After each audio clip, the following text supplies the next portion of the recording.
The 7.5-month-old little one from Perth, who's a twin, was my first patient today. Well, I chatted to the mum actually.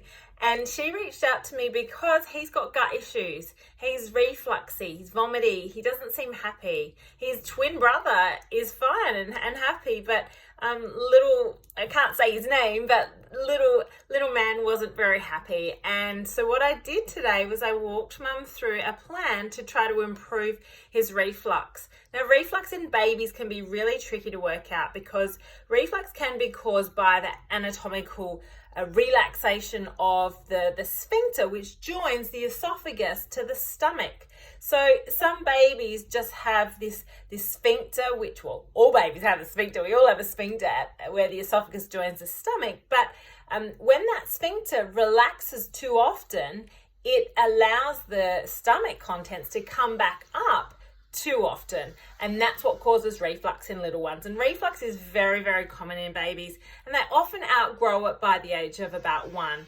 But in up to 50% of cases, cow's milk protein can cause this sort of secondary reflux where the gut's reacting to cow's milk protein and then it causes it to come back up. So you get sort of a secondary reflux based on the cow's milk protein allergy reaction. So there's a number of things that we can do, and certainly I talked to mum today about trialing a different formula and some strategies around the solids that he was having. We also talked about the LGG probiotic, which has been shown to be very effective in little ones in the literature.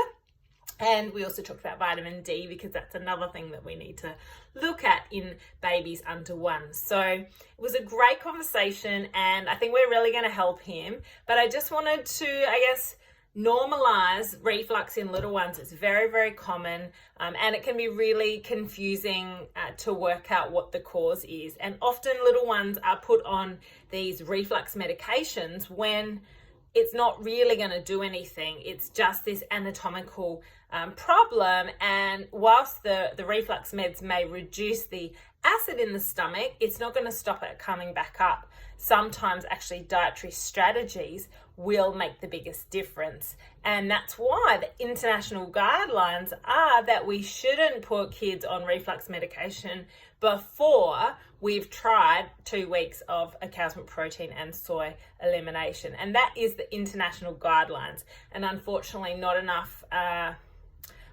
doctors here in Australia follow that. We have an overprescription of this reflux medication, and often reflux medication in little ones actually can increase the risk of food allergy, because what happens is when you reduce the acidity of the stomach, you reduce the stomach's ability to digest these food proteins.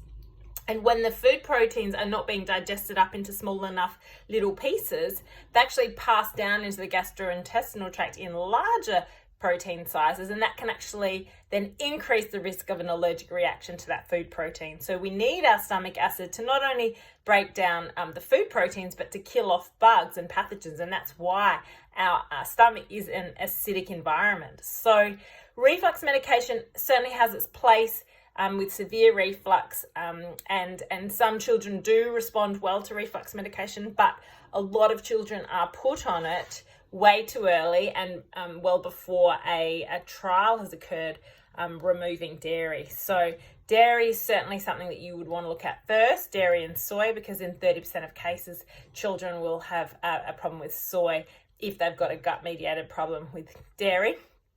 So we definitely want to try that first before reflux medications. And this little one today wasn't on reflux medications. What we've done is we're going to do some dietary trials and strategies there with probiotics, and then we'll review things in a few weeks and go from there. We also chatted about progressing textures with solids, because that's another thing that we need to do as he gets older, because they need that progression through textures for oromotor development, which is important for later speech. And I've got an Introducing Solids webinar all about that. You can find that on my website in the shop section. So that was my first patient of the day, and probably will be my patient of the day that I will pop online for you. And yeah, I just wanted to let you know that reflux is normal in children, but there's certainly things that we can do from a dietary perspective. So you seek the right help. Have a great day. See ya.